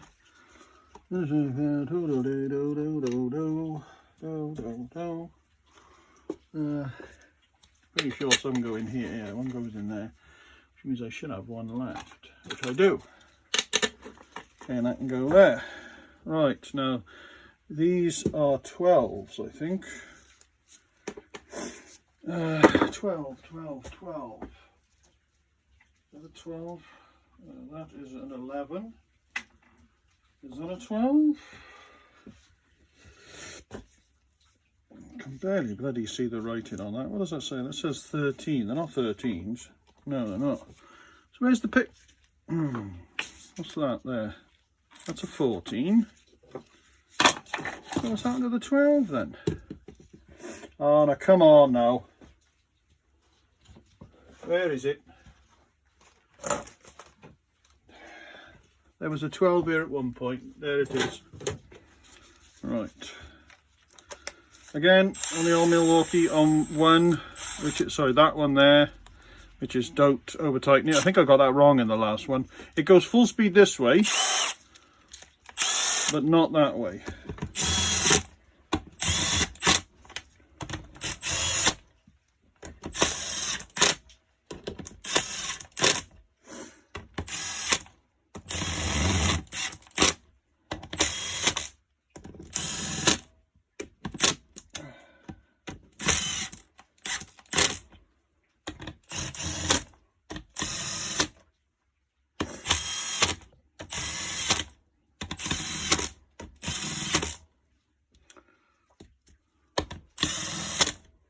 Right, okay, let's get that off there now.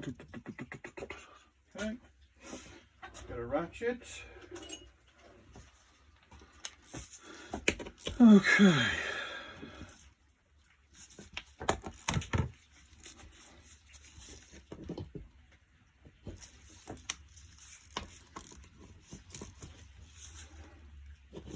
Now, as this is an aluminium casing and it is pretty strong, I haven't got to worry too much about over tightening the screws from a gasket point of view, but you do from a stripping aluminium point of view.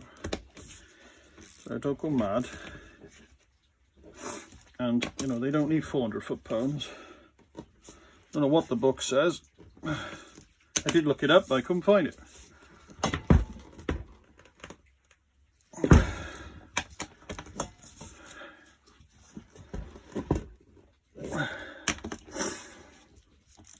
So I'm probably doing these to sort of £25, something like that.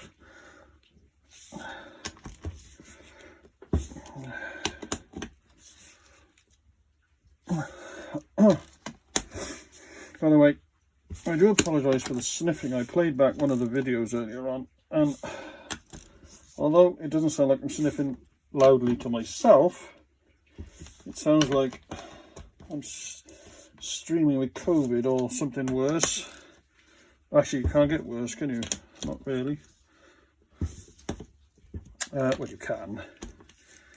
But so I do apologise about that, and I don't know I'm doing it. And I haven't got a runny nose, but I am sniffing a lot. And now I'm going on about it too much as well.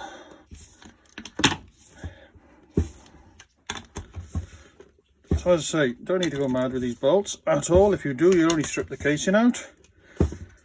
And you probably can't buy a casing, even though you can buy most parts for this thing.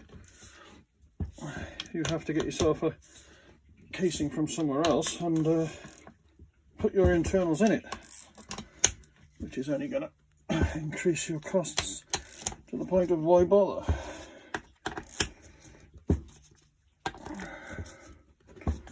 Anyway, right, I'm happy with that now. What I'm going to do now is just go around making sure that there isn't actually sealant everywhere.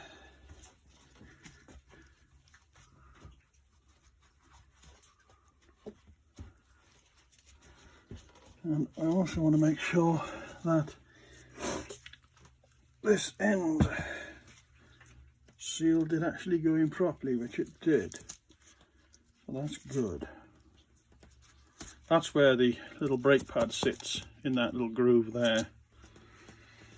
Right, so this way up we've got input shaft here, okay, which isn't going to do anything now because there's no oil in it. Brake shaft for the little brake disc, and this is where all the oil goes.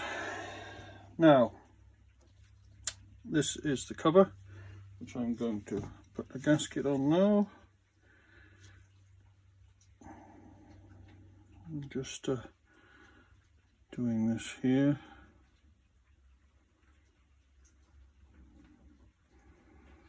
Not really sure what this little chamber's for. I can only imagine that this casing might be used for a different transmission.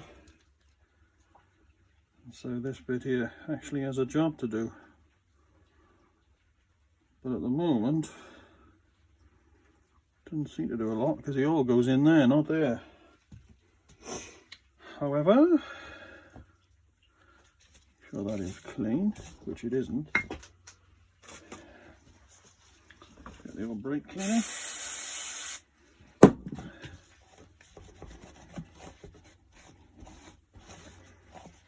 Clean that off and chuck him on. Get the 4 screws that secure that, which are those shorter ones, and whack those in there. Like that. Now's a good time to reach into your spares and get the oil filler back on, but don't do it all the way up because you'll forget that you haven't put any oil in it. Or you might forget you haven't put any oil in it.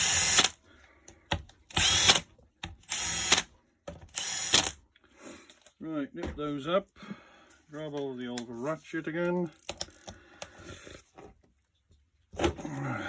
and tighten these up. Check this is still recording, yes it is. Okay, right, we're just going to put the top on the sealant, because there is some left. I can use that again. Just going to blow the sealant that's out of here, the airline, into a rag.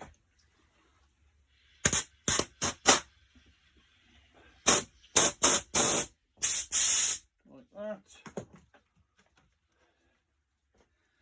None of that, of course, went in the rag. It all went up the side of my pillar drill, which is just friggin' fantastic. Right. Now then, let's have a quick look on top here.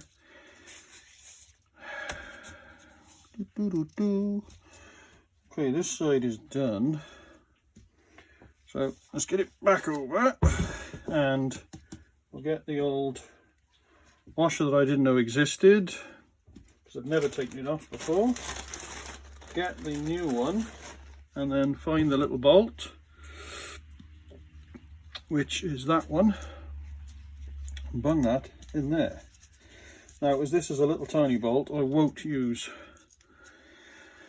the impact on it. So let's just nip him up. Right, check the dump valve works, which it does. A bit of lube there. Let's try that again. Yeah, that's perfect. This gets on the back of Countax tractors, you've got that lever that comes out the back with an L-shaped lock on it. So when you want to push the tractor, you will pull the lever, lock it off, and then the thing will move, because at the moment hydraulically it won't shift at all. But when the that's pulled, because this will actually pushing the tractor will turn the motors, they'll generate hydraulic pressure, and because you're not pushing the lever it won't get anywhere. So by doing that, it means you don't generate any pressure. Right, so that's the bottom done. Now then, I probably didn't tighten that all the way, so let's do that. 14mm, because I don't need that coming undone. Okay,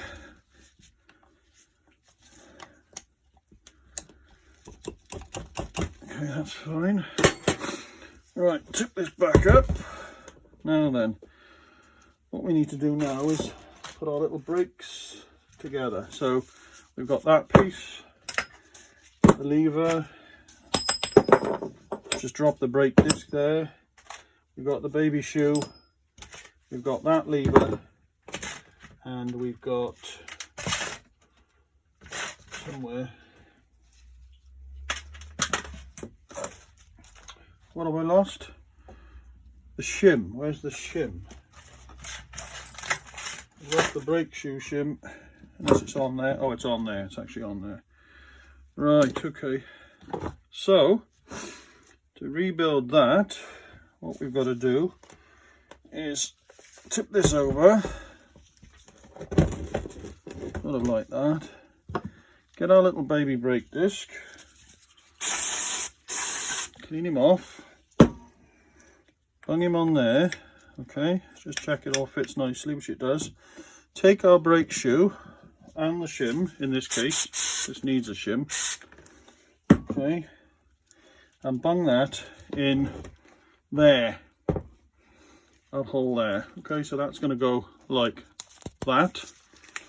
Then we're going to put our brake disc, can you even see that? Right, so there's the shoe, goes in there, pad even, goes in there, that goes on the top, okay. Then we need to get this piece, which goes like this, right. So what I'll do now is I'll tip this down like that, and the two remaining bolts in the pack are those. It's good to see there's no bolts left over. You need to get this and put a bit of oil in there, like that. Get that in there, give it a bit of a flap about. Now then, that goes there like that, through there. There are two holes there, look, two threaded holes for these large bolts. These are the largest bolts here for the transmission. Get that out of the way, put that like this. And then these are 14s. Get the old 14, get the old Dubry.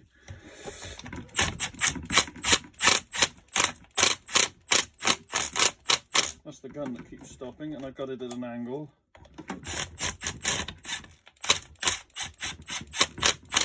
Okay, now then take that off there, grab hold of the ratchet again, make sure that still moves, which it does, and then remember, this is not 150 foot-pounds, that's plenty. Right, now, when the handbrake is pulled, you see, like that, it actually locks. You can see the disc wobbles now.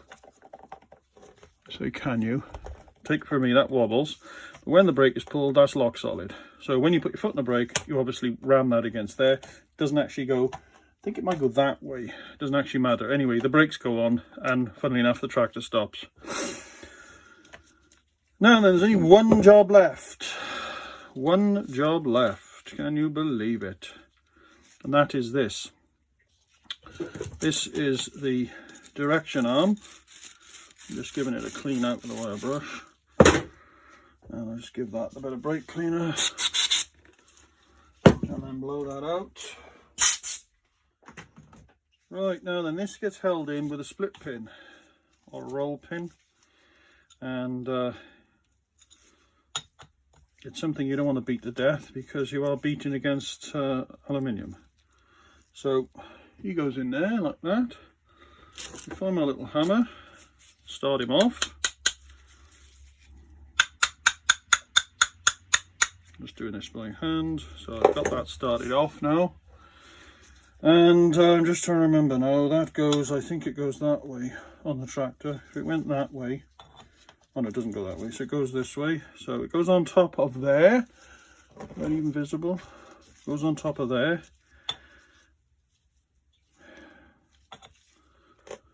Like this. No need to beat it to death, absolutely not necessary.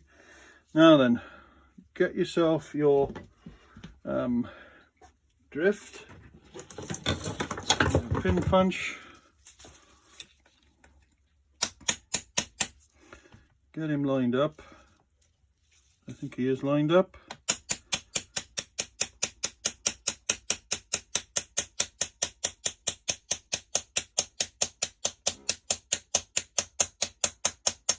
Slide him in like that. And that is what changes the direction of the tractor motor. It's not supposed to be sprung loaded, it just sits there like that. Right, now then, next move is to put some oil in it. So I'll take that back off, and I'm going to get this more or less levelish on the bench. A bit like, come on, that'll do. Right. Now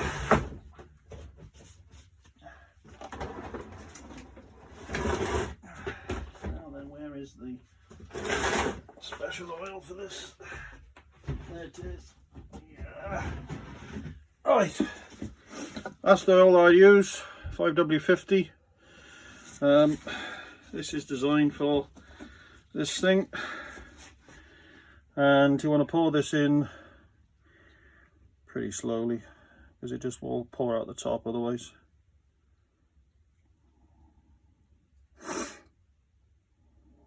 Now the idea is it's supposed to be about an inch below the top.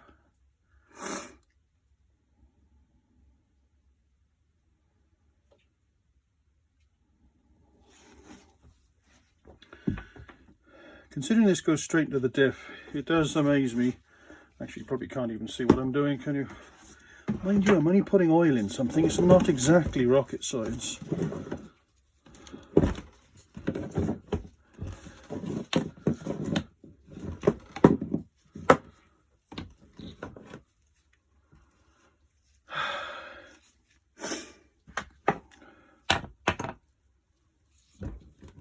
Oh, sod it, stay like that then.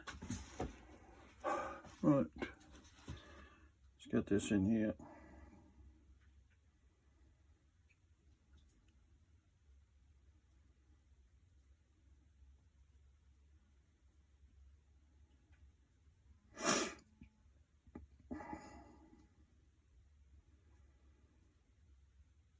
Very exciting this is, getting the oil in.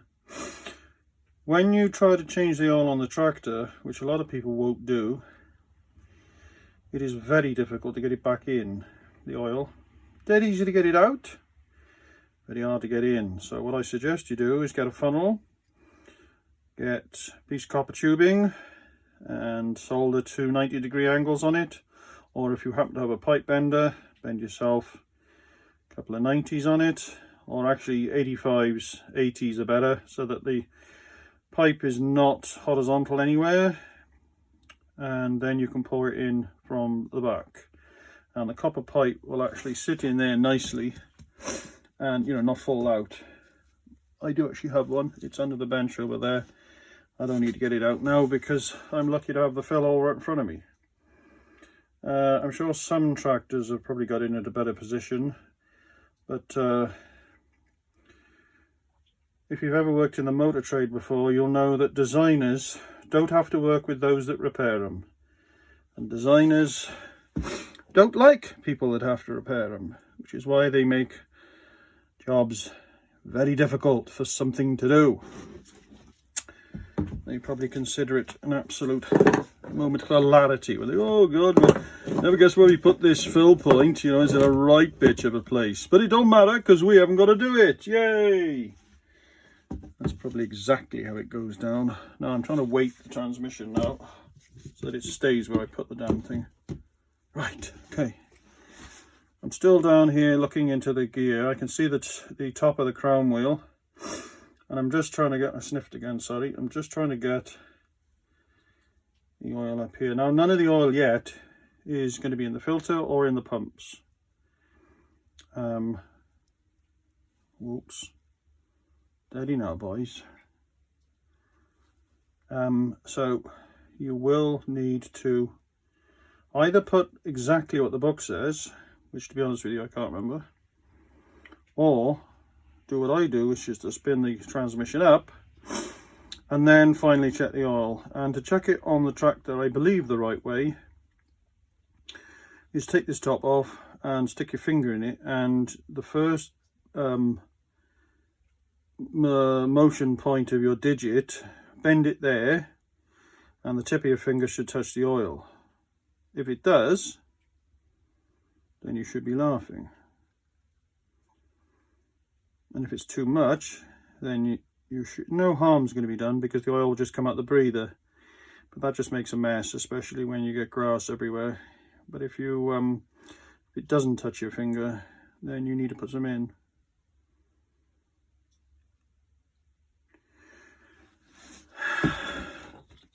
Although as a general rule, it is better to underfill something than overfill it. Probably not with a gearbox, but certainly with an engine. That's going down loads there. Now then, I don't think I can get a 30mm chuck on that, because I bet that's more than 13mm. And also, my drill is in my car, so that'll have to stay where it is. Let's put the fan back on. There is a new fan for this, hasn't arrived yet. I'm just listening for any funny gurgles, because this takes a while to start moving. I can hear oil moving now. Yeah, this is getting harder to turn. So yes, that's building pressure because I can feel that's harder to turn. The dump valve on the side here.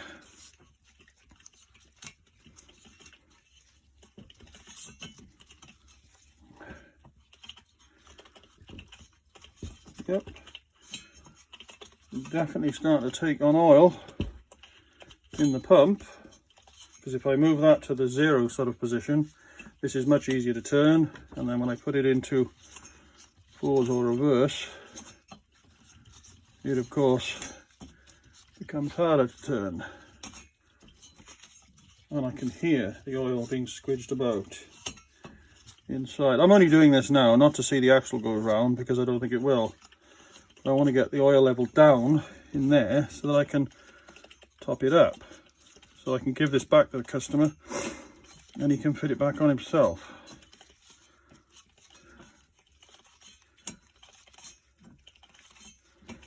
Because the oil level has gone down a bit.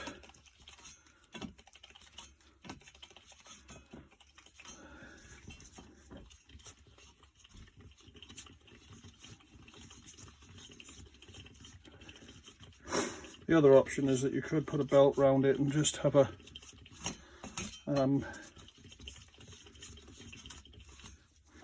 you know, pulley onto a drill, and that would be good enough. Right, let's get a bit more in there. I'll tip this flat in a minute. I'll get a bit more in here. As I said, this needn't be the correct weight. This is not a gospel video. This is just showing you that you can do this yourself and save yourself a lot of money. And the key is cleanliness. If you drop something, like I am an expert at doing, then don't put it back in, clean it, then put it back in. Right, so I'm happy with where that level is, and that will do for now until this is back on the tractor. So seal that off and get my rag.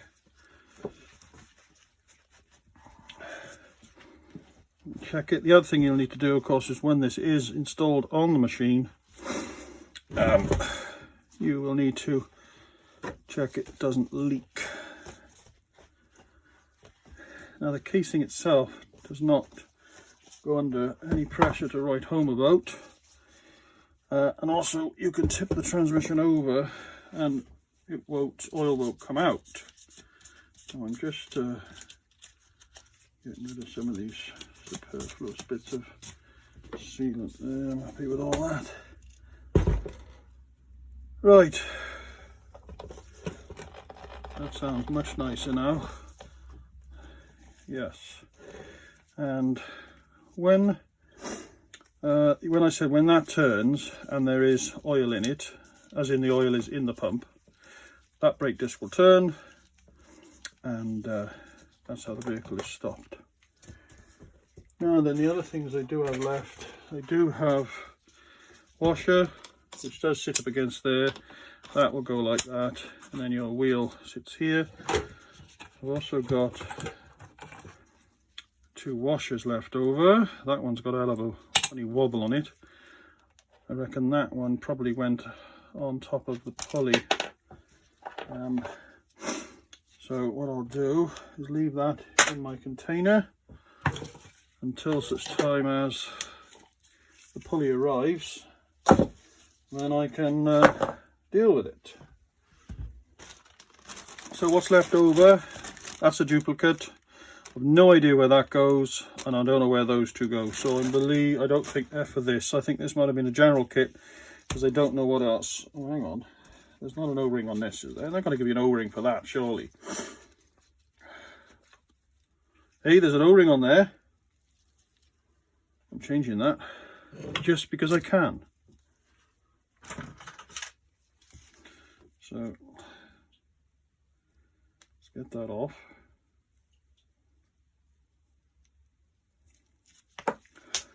First of all, it's important to drop that on the floor, and it is important for it to go right under the bench, right under where I keep my cat litter for oil spills.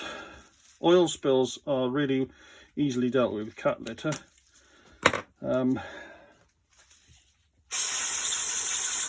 Clean off that.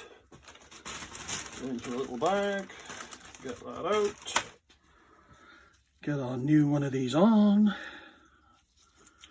and hey presto, as far as I'm concerned now, there is nothing old on this transmission, apart from these shafts and the gearbox, which at the end of the day don't wear out anyway. I'll leave this off because I'll probably lose them. I'll just give it back to the client with a few things and be done with it. The new input shaft, part number is that. Freeze that so you can get to it. The part number is there, I think. Okay, this shaft is good for K50 and 55s, and the service kit of O-rings, I don't think came with a number. It just turned up like that, so I don't know what to say about that. Oh, actually that's not true because there's part of it. But anyway, I bought all this stuff in this country from a company called Unipower, and they sell everything that you'll need to rebuild your transmission. Now that can go straight back on the tractor, and then it can be bled forwards and backwards, and you'll be up and running again, and all will be well in the world. And let's just have a quick look at my oil level again. I'm happy with that. Hang on a minute. No, I'm not. That's gone down.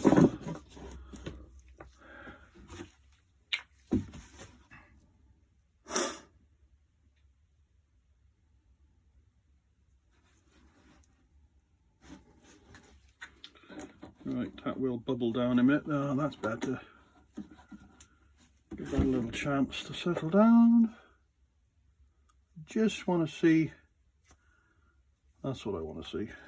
Right, there we are. A non-educational video of how to rebuild a K55 transaxle, hydrostatic transaxle. You can use these on go-karts. If you've got a tractor that's died and you want to get your kids mobile, obviously it will go very fast. Although it does depend on how fast you spin that. There we are. The rebuild kit for this was £176, I think. No, hang on, that's not right.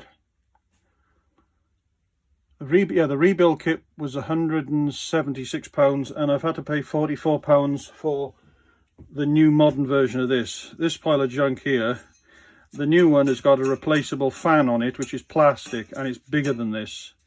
And it is suitable for this axle. So when that drops on there, it still clears this to give you a heat sink.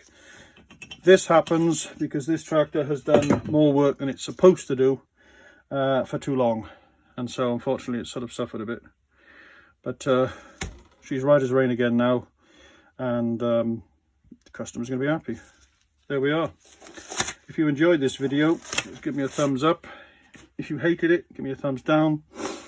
If you think I've done something wrong in it and you happen to know what the answer is rather than talk complete cack, do put it in the comments. If you've got anything decent to tell me, put it in the comments. If you haven't got anything decent to tell me, keep it to yourself. Cheery bye. Thanks very much.